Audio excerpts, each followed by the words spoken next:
Good morning my dear students. मैं मुदिता आपका स्वागत करती हूँ मुदिता आईएएस वॉरियर्स पर। क्लास 9th आज हम वर्कशीट 78 सॉल्व करने वाले हैं। ये वर्कशीट आपको 30 जनवरी 2021 के लिए स्कूल की तरफ से दी जाएगी। तो देखिए आज हम अगेन रिवीजन करने वाले हैं पुनरावृत्ति चैप्टर 4 जो आपका जलवायु है ज्योग्राफी में, उसकी हम रिवीजन करेंगे।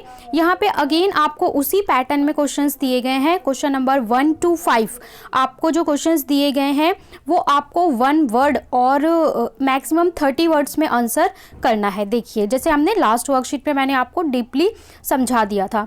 क्वेश्चन नंबर 6 आपका पैसेज बेस्ड क्वेश्चन रहने वाला है, जहां आपको गद्यांश मिलेगा, उसे पढ़कर आपको प्रश्न उत्तर देना है।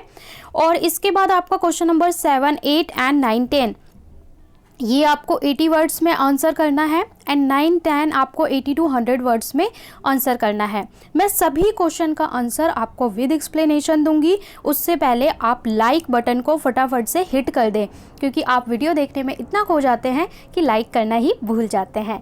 और जिन बच्चों ने आंसर किया था जेट धाराएं किसे कहते हैं, बहुत ही अच्छा इंप्रेसिव आंसर दिया था। I am very very impressed. और जो बच्चे आंसर करते हैं वो अपना साथ साथ में रिवीजन करते हैं, इसलिए आप लोग भी कमेंट में आंसर जरूर लिखा करिए। इससे आप कभी भी आंसर को भूलेंगे नहीं, ठीक है। और अगर नहीं पता है तो आपने एक बार सर्च कर लिया, पढ़ लिया, तो आपका और ज़्यादा रिवीजन हो जाता है। चलिए देखते हैं। फर्स्ट क्वेश्चन 1 to 5 अति लघु प्रश्न है। 30 शब्दों में आपको आंसर करना है या 1 वर्ड में। नीचे दिए गए स्थानों में से किस स्थान पर विश्व में सबसे अधिक वर्षा होती है। तो देखिए यहाँ पे ऑप्शन दिया है सिलचर, चेरापूंजी, मासिनराम या गुवाहाटी। तो Mawsynram is the correct answer. देखिए पहले जो था ना चेरापूंजी को बोला जाता था, लेकिन अभी भारत में ही अगर भारत में बोले तो भी मासिनराम है, और अगर पूरे विश्व में बोले संपूर्ण विश्व में तो भी मासिनराम है। आपका गिनीज वर्ल्ड बुक रिकॉर्ड में इसको ऐड किया गया है। यहाँ पे वार्षिक वर्षा 11,871 मिलीमीटर होती है, और अगर आप चेरापूंजी की बात करें तो यहाँ 10,000 मिलीमीटर होती है। तो मासीराम जो है लेटेस्ट है, इसको गिनीज वर्ल्ड रिकॉर्ड में भी ऐड किया गया है। और अगर आपको कहीं पे सब्स्टिट्यूट वैल्यू लिखनी हो तो 11,871 मिलीमीटर होती है। किन पवनों के कारण मलाबार तट पर वर्षा होती है। तो देखिए अगर मलाबार तट की मैं बात करूं तो इंडिया के मैप में मलाबार तट जो आपका पड़ता है ये दक्षिण पश्चिम पवनों के कारण होती है। देखिए तो ये मलाबार तट इस साइड पड़ेगा, तो देखिए ये होता है आपका पूर्व, ये होता है आपका पश्चिम, ये उत्तर, ये दक्षिण। तो खुद ही आप लोग देख सकते हैं कि पश्चिम और दक्षिण यहाँ से जो पवनें जाएंगी उन्हीं के कारण यहाँ पे वर्षा होने वाली है। तो दक्षिण पश्चिम पवनों के कारण मालाबार तट पर वर्षा होती है। बहुत इजी है, अगर मैप में लोकेशन पता है तो आप वो आंसर खुद सब्स्टिट्यूट कर सकते हैं। थर्ड में बोला है भारत में मॉनसून की सबसे पहली वर्षा कहाँ होती है। तो भारत में मॉनसून की सबसे पहली वर्षा केरल राज्य में होती है, ठीक है। इसका आप 1 वर्ड में आंसर बहुत ही इजीली कर सकते हैं। मॉनसून प्रस्फोट क्या होता है। तो मॉनसून के आगमन पर कई बार कई दिनों तक लगातार भारी वर्षा होती है। कई बार क्या होता है कि कई बार आप बोलते हो बादल फट गया है, या कंटिन्यू 24 से 48 घंटे तक लगातार बारिश होती रहती है और मॉनसून आगमन, तो जिसे हम मॉनसून प्रस्फोट या मॉनसून का फटना कहते हैं, ठीक है। क्वेश्चन 5 में आपसे बोला है जलवायु में महाद्वीपीय अवस्था का क्या अर्थ है। तो वह जलवायु जिसमें वर्ष में तापमान बहुत अधिक उतार चढ़ाव होता है महाद्वीपीय जलवायु कहलाती है। मतलब जहाँ तापांतर बहुत ज़्यादा होता है, बहुत ज़्यादा डिफरेंस मिलता है आपको तापमान में, बहुत ज़्यादा, कभी ज़्यादा हो जा रहा है कभी कम, तो उसे हम महाद्वीपीय जलवायु कहते हैं। तो ये आपके कंप्लीट होते हैं क्वेश्चन 5 जो आपको 1 to 30 वर्ड्स में करना था, ठीक है। अब आपको 6th में एक पैसेज दिया हुआ है इस अनुच्छेद को पढ़कर, और मैं अगेन बता दूं पैसेज का आंसर आपको इस पैसेज में से ही देना होता है, आउटसाइड से आपको आंसर नहीं देना होता है। कि समटाइम आपको लगेगा ये लू पूछ लिया आपसे, तो आप बोलेंगे मुझे तो पता है लू, मैं इतना बड़ा पैसेज क्यों पढूं, अपना टाइम क्यों वेस्ट करूं। तो बेटा आपको टाइम वेस्ट करना पड़ेगा, क्योंकि अगर आप खुद से डायरेक्ट आंसर करते हैं तो वहाँ आपको 0 मार्क्स मिल सकते हैं। यहाँ पे आपको पैसेज में गलत भी लिखा है इन्फॉर्मेशन, तो भी इसी पैसेज से आपको आंसर देना होता है। ठीक है, स्ट्रिक्टली मैं चेकिंग के आधार पर बता रही हूँ, और गवर्नमेंट प्राइवेट स्कूल में जो बोर्ड कॉपी चेक होती है उसके आधार पर आपको बता रही हूँ। लू ग्रीष्म काल का एक प्रभावी लक्षण है। उत्तर भारत में जो गर्म हवाएं चलती हैं उसे हम लू कहते हैं। आप लोगों ने भी अपने पेरेंट्स के मुंह से सुना होगा कि गर्मी के टाइम में लू लग जाती है, वो गर्म हवाएं होती हैं। ये धूल भरी एवं गर्म एवं शुष्क पवनें होती हैं, जो दिन के समय भारत के उत्तर एवं उत्तर पश्चिम क्षेत्रों में चलती हैं। कभी ये देर शाम तक जारी रहती हैं। इस हवा का सीधा प्रभाव घातक भी हो सकता है। कभी कभी अगर आप डायरेक्ट कांटेक्ट में आते हैं इसके, तो तबीयत खराब हो जाती है। ठीक है, लूज मोशन, वॉमिटिंग। उत्तर भारत में मई महीने के दौरान सामान्यतः धूल भरी आंधियां आती हैं। ये आंधियां अस्थायी रूप से आराम पहुंचाती हैं, क्योंकि ये तापमान को कम कर देती हैं तथा अपने साथ ठंडी समीर हल्की वर्षा लाती हैं। जब बहुत ज़्यादा गर्मी हो जाती है तो हल्की हल्की ठंडी हवा भी चलती है, धूल भरी आंधी होती है, तो भी वो तापमान को गिराती है और आपको सुहावना मौसम लगता है। और कई बार मौसम में बारिश के थोड़े छींटे भी पड़ जाते हैं। इस मौसम में कभी कभी तीव्र हवाओं के साथ मूसलाधार वर्षा भी होती है। इसके साथ प्रायः हिमवृष्टि होती है। हिमवृष्टि यानी गोला गिरता है। बैसाख के महीने में होने के कारण पश्चिम बंगाल में इसे काल बैसाखी कहते हैं, जो ये वर्षा होती है। अब देखिए यहाँ पे आपको 2 प्रश्न दिए हैं।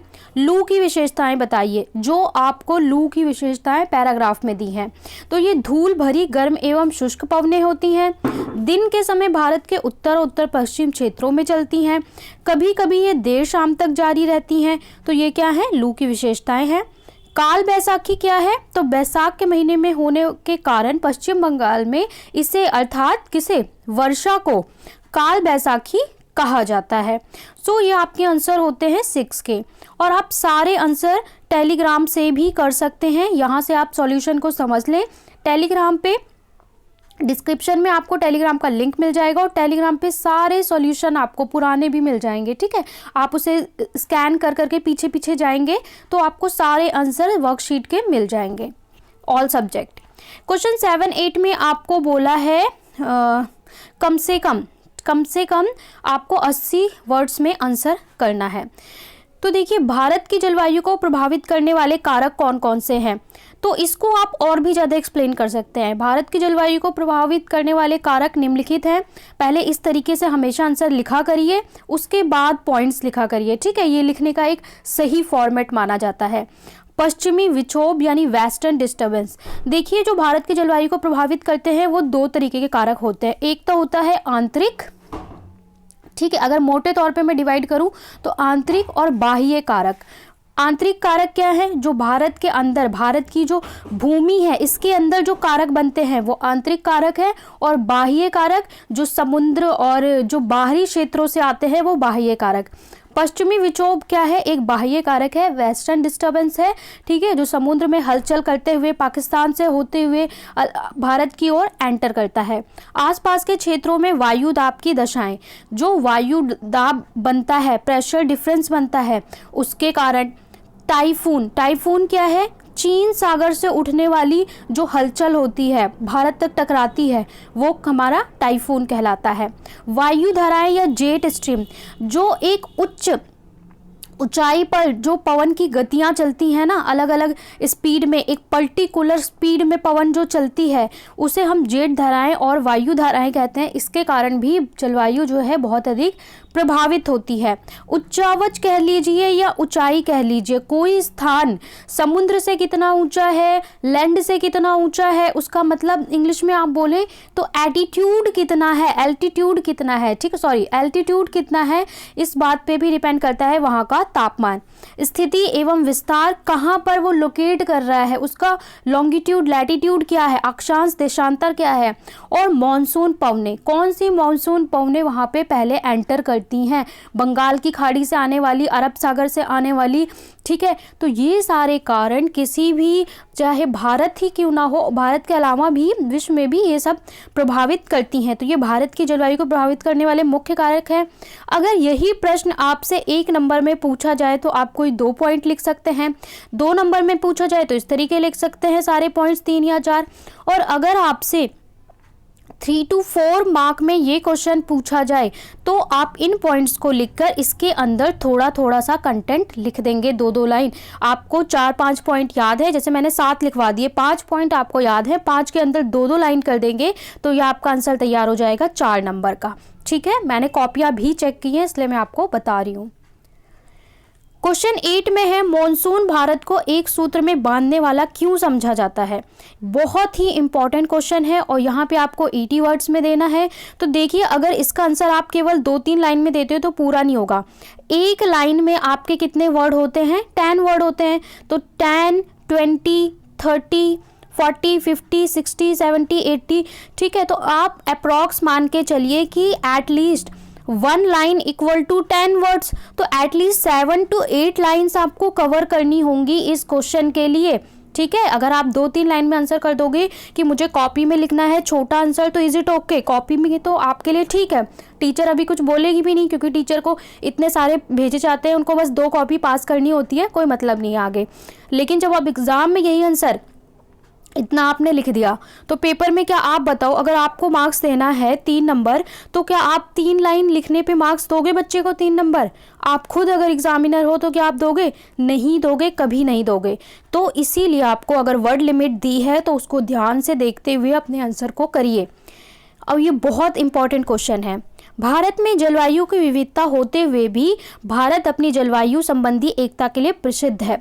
आपको पता है कि भारत विविधताओं का देश है, यहाँ इतनी विविधता पाई जाती है, उसके बाद भी ये मॉनसून की एकता के लिए पूरे विश्व में प्रसिद्ध है। हिमालय पर्वत और मॉनसून की नियमितता ने भारत की एकता बनाए रखने में महत्वपूर्ण योगदान दिया है। आप देखेंगे जो हमारा हिमालय पर्वत है, एक तो ये सर्द हवाओं से बचाता है, वर्षा में भी महत्वपूर्ण भूमिका निभाता है, तो ये एक सूत्र बांधने में बहुत अच्छी भूमिका निभाता है। इसके अलावा वायु प्रवाह में ऋतुओं के अनुसार परिवर्तन एवं इससे जुड़ी मौसम संबंधी परिस्थितियां ऋतुओं को एक लयबद्ध चक्र में कराती हैं।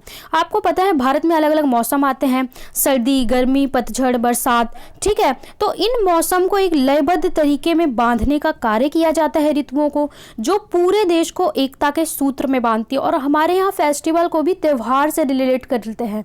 कोई भी फेस्टिवल का, कोई भी नए मौसम का आगमन होता है तो हम एक त्यौहार मना लेते हैं। जैसे अभी जब जनवरी स्टार्ट होता है तो हम उसमें एक त्यौहार मना लेते हैं, लोहड़ी, संक्रांत के रूप में। फसल को भी हम त्यौहार के रूप में जोड़ के देखते हैं, फसल को उगाना और काटना। तो इस तरीके से हम बांधते हैं हमारा, ये इस तरीके से कोई भी चीज़ भारत को बांधती है। ये मॉनसून पवनें हमें जल प्रदान कर कृषि की प्रक्रिया में तेजी लाती हैं। आपको पता है कि भारत में कृषि के लिए मॉनसून को बहुत महत्वपूर्ण माना जाता है। भले आज भी नहरों से सिंचाई होती है, लेकिन बारिश बहुत ज़्यादा योगदान निभाता है एवं संपूर्ण देश को एक सूत्र में बांधती है। नदी घाटियाँ जो इन काल में संवहन करती हैं, उन्हें भी एक नदी घाटी इकाई नाम दिया जाता है। भारत के लोगों को संपूर्ण जीवन मानसून के इर्द गिर्द है कि कृषि फसल कितनी होगी मानसून पर निर्भर है। इसके अलावा त्यौहार मानसून पर निर्भर है, सूखा होगा, बाढ़ होगा, कभी मानसून पर निर्भर है। तो बहुत सारी चीज़ें हमारी जीवन इर्द गिर्द मॉनसून के घूमता है, इसलिए मॉनसून को एक सूत्र में बांधने वाला समझा जाता है। तो ये एक वेरीफाइड आंसर है, आप इसको केयरफुली एग्जाम में लिख सकते हैं। You got maximum marks. आगे देख लेते हैं नेक्स्ट क्वेश्चन।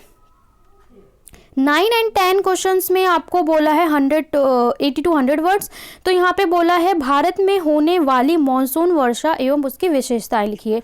तो भारत में होने वाली मॉनसून वर्षा एवं उसकी विशेषताएं निम्नलिखित हैं। सबसे पहले भारत में मॉनसून अनिश्चित होता है।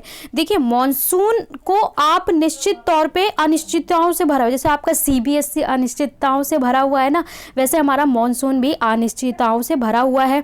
कभी इसका जल्दी आगमन हो जाता है, आजकल वेस्टर्न डिस्टर्बेंस की वजह से लेट भी आता है मॉनसून। भारत के विभिन्न स्थानों में वर्ष प्रतिवर्ष होने वाले वर्षा की मात्रा में भी बहुत परिवर्तनशील पाई जाती है। ये 15% से 80% तक हो सकता है। कभी किसी स्थान पर ज़्यादा वर्षा हो जाती है प्रतिवर्ष और कभी कम हो जाती है। पिछले 2 से 3 वर्षों में अगर आप दिल्ली का भी वर्षा औसतन वर्षा देखेंगे तो यहाँ पे भी बहुत चेंजेस आए हैं।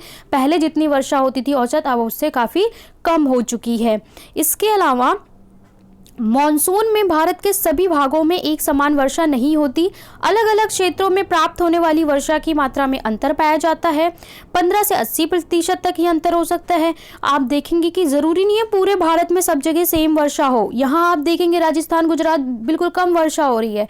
नॉर्थ ईस्ट में चले जाएंगे तो यहाँ देखेंगे मैक्सिमम वर्षा हो रही है, मासीराम, चेरापूंजी, ठीक है। दिल्ली में चले जाएंगे कभी बहुत ही हो रही है, कभी हो ही नहीं रही है। तो बहुत वेरिएशन पाया जाता है। मॉनसून और ग्रीष्मकाल मॉनसून की अवधि में अंतर पाया जाता है, ठीक है। 2 तरीके के मॉनसून पाए जाते हैं। तो ये आपका कंप्लीट आंसर होता है। 10 में बोला है उत्तर भारत में पूर्व से पश्चिम की ओर वर्षा की मात्रा घटती जाती है। देखिए भाई, ये है आपका पूर्व और ये है आपका पश्चिम, ठीक है। तो बोल रहे हैं कि पूर्व से पश्चिम की ओर यहाँ पे वर्षा ज़्यादा है, नॉर्थ ईस्ट वाले में देख लीजिए।